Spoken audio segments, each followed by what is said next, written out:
Well, this is BBC News, and we are continuing to get reaction and responses and reflections from world leaders right around the world to the death of Pope Francis after the Vatican announced the news that he has died at the age of 88. I want to bring you now, via our senior royal correspondent, a quote from His Majesty the King.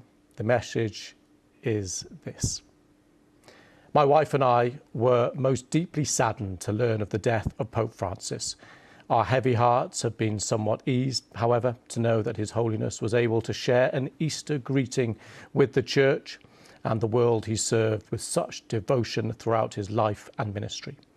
His Holiness will be remembered for his compassion, his concern for the unity of the Church, and for his tireless commitment to the common causes of all people of faith, and to those goodwill who work for the benefit of others.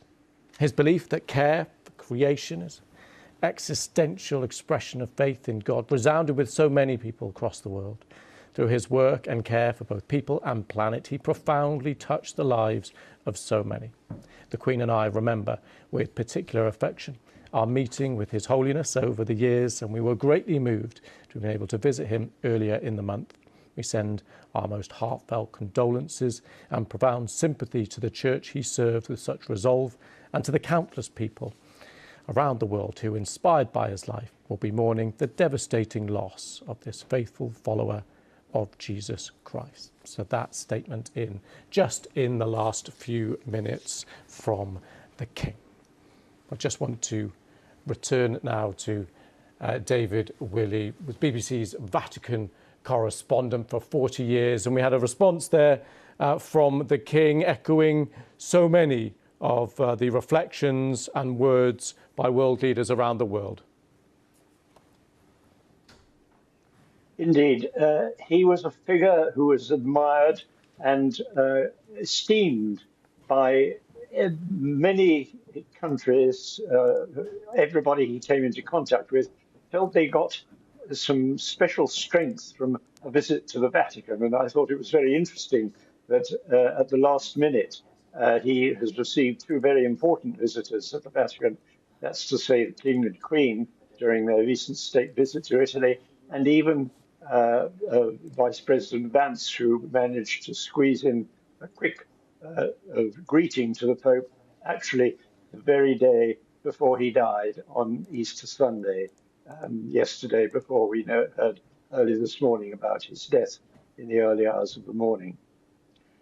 I think Pope Francis I shall remember most as a man who was prepared to break boundaries, but he realized that the Catholic Church was suffering, both from a split between those who wanted reforms to take place and those who thought that for a church which has been accustomed to speak in centuries rather than in 4-year terms, like politicians, international politicians, and secular leaders, in the space of only 10 years, he's managed to turn around, I think, quite a lot of doctrine in the Church without actually making any world-shaking changes to Catholic doctrine.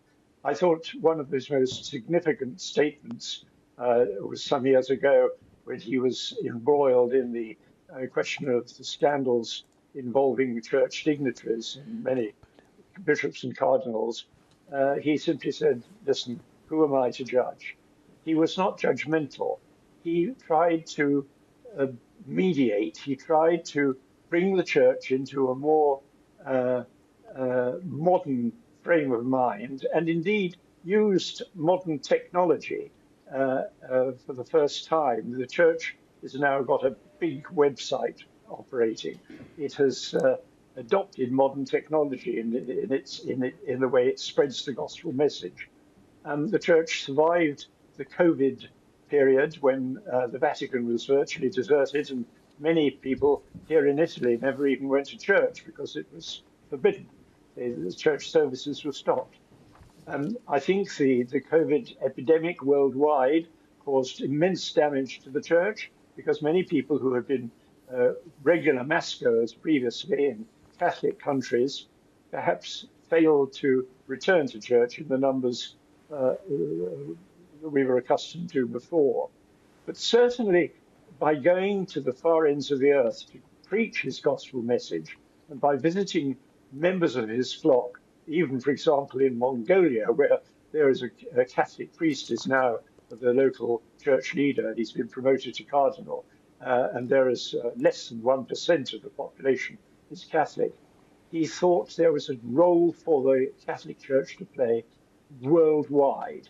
And I think we're going to see the implications of this in the upcoming conclave, which will elect a successor to Pope Francis.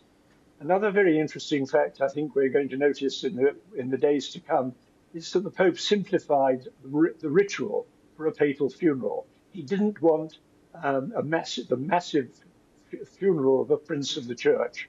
He's already chosen where he wants to be buried, not inside the Vatican, but here in a Roman basilica, not far from here.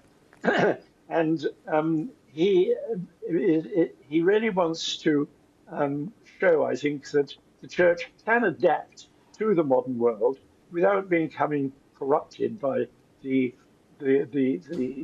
temptations of the modern world, and particularly the political temptations.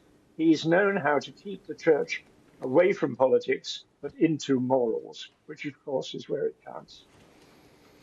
David Woody, thank you very much for your reflections, former BBC Vatican correspondent. Well, we are keeping across all the different developments and reaction around the world. Of course, this is being felt so keenly in Vatican and in Italy. We've had some reaction out of Italy. There were due to be 4 scheduled matches in the top flight of Italian football, Serie A, today on Monday. They have now been postponed following the death of Pope Francis. Just want to bring in my colleague Rich Preston, who's with us and has been monitoring reaction from world leaders and others right around the world. Rich, you can bring us up to date.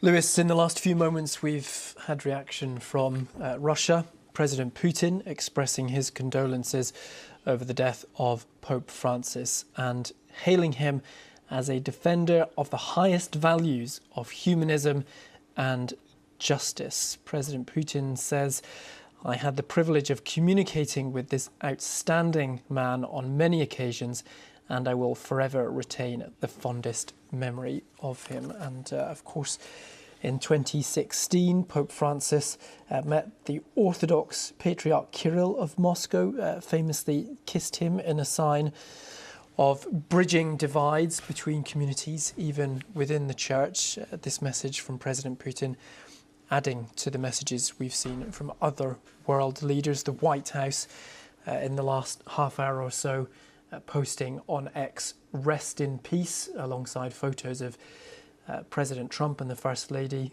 meeting the Pope, and also J.D. Vance, the US Vice President, who met the Pope within the last couple of days and who's currently on a trip to India, and earlier said, "My heart goes out to the millions of Christians all over the world who loved him." Rich, thank you for that.